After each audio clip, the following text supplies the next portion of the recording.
public side of things into the private side of things. In the public side, there's going to be power of attorneys, authorized representatives. In the private side, we're going to have authorized representatives and personal representatives. You must have both in order to work with the straw man and how we're working out there. And this is one of the things that we've been developing and working on too. So it's always you have to address both sides, the private and the public. So you will see in our documents and things we do, the private is always just the first letter capitalized, whereas the public, of course, in any capacity, is always fully capitalized. The ledgers must be balanced. Everything that's going on out here that almost every one of you are dealing with is because somebody isn't balancing the books. It all goes back to balancing the books.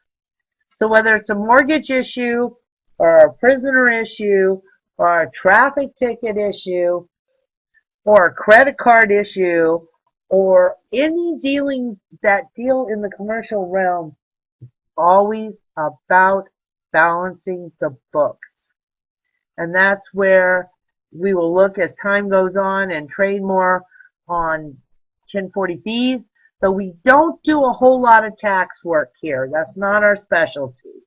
There are some fantastic people out there who do work in taxes, and they're available on the internet. If you know of some, let us know so we can pass it on. So this is the kind of things we work with our specialty in trying to get the education and the information out there on a broad range, not just in one or two special areas.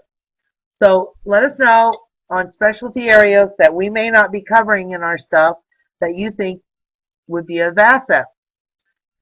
So as we go along here, basically what you're looking here at, that what we're talking about now, that justice is blind, and you must move to be seen by Rome. Right now, the reason they will not recognize you in any court, they're not recognizing you at all, is because you are deemed as being incompetent.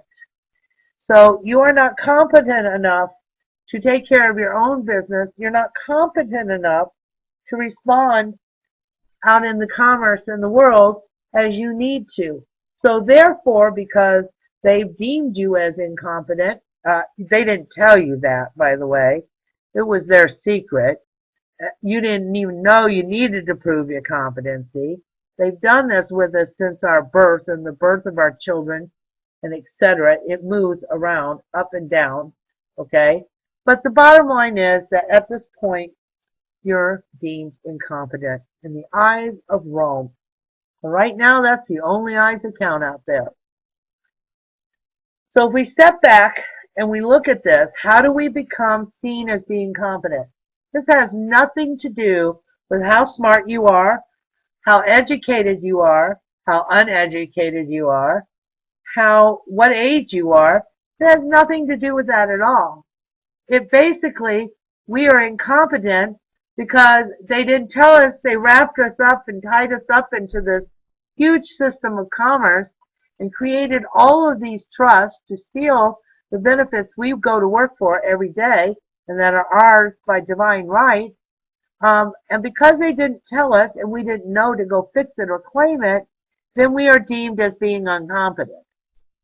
So as we step up and start to take control and apply things in the world to establish our competency, that's where we have to do all of these moves with the divine wills and indeeds, the UCC filings that we have done with on the straw man, the tort claim, status and merit, ISA program, all of this we have to go through to take back the rights that they stole from us.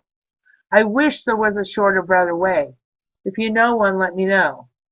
Because at this point, this is what everyone that I know of in the industry is discussing, is how to go about this. Some people have been very successful at parts of it. Some people have not. It works differently. Every county is different. Every state is different. Every judge is different. Every prosecutor is different. Every attorney's different. Every court's different. It just goes on and on and on. So what works for you one time or someone for one time will not work the next time or for the next person that does it exactly the same. And this is one of the reasons that we are so adamant about presenting you with these webinars, to try and give you a bigger, broader information so that you can start to really understand and do these processes and understanding of the day-to-day work that you need to be aware of. There is no reason with the proper training here and the right understanding of what's going on and what we do here that you all should not have plenty of funds to assign your bills against. Okay, now it's not going to pay your monthly rent, but you can pay off credit cards. They're not legal anyway, but this just gives you, instead of just doing the acceptance of value, which we do the offers and acceptance, I do them every day. I own my own bills. But when they come back again, oh, well, then I start to step in a little different direction. So there's a lot of things that we want to work with and teach you how to be able to stand and move, but you've got to have the understanding, not just my words or somebody else's words or what somebody else says for you to say. This needs to come out of your gut and your knowing and your understanding of your divine status and your sovereign authority.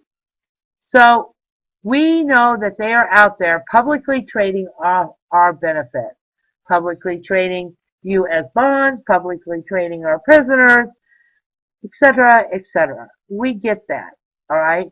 So as we move along, you need to understand that too. You are nothing but a commodity. And as you understand that that straw man is nothing in their eyes but a commodity, you understand why they are making it so difficult for us to discover and get back all these KSTV trusts and everything that they've done with the higher estate. And what happened when you were born and what they did with you in the capital name. They do not want to give this commerce up. They're having a good time moving a lot of publicly traded benefits around out there, making a lot of money off of them, and you don't even know it. So when we step in and start to develop processes and the industry starts stepping up to take control of these back, they're going to bark and wiggle. They're going to want to try and find new ways to sidestep them. They're going to ignore your stuff. It doesn't mean that it's not there and it's not real. They're just going to choose to ignore a lot of it. So it's okay. We don't expect them to respond. We don't need their response. In fact, their non-response is their tacit acquiescence to the agreement. Please don't, But if you do, here's how you've got to do it. So what you're going to continue on here as we work on through this. This basically, what you're looking at now is just a few pages of the Tort workbook. And you can understand as we move forward through it what makes things go on and what things look at. Now we go through a little bit in here of a title plant. Okay? The title plant is where they take, it's everywhere. And you just didn't know what title plant meant. And the definition is hard to find out there, okay? So understand that these are undisclosed people who use your name. Let's say your name is Susie Jean Smith. Well, they take your name and they make it Sue J. Smith. This, of course, is in all caps. And they take it out there, and that is called a title plant. And they use that name. We have had people who have contacted us and told us that they got a hold of their original Social Security accounts, and there was over 1,600 names on that account. Huge amounts of variations of their name, but then a whole bunch of names that weren't even their name. They're just tagging them on everywhere.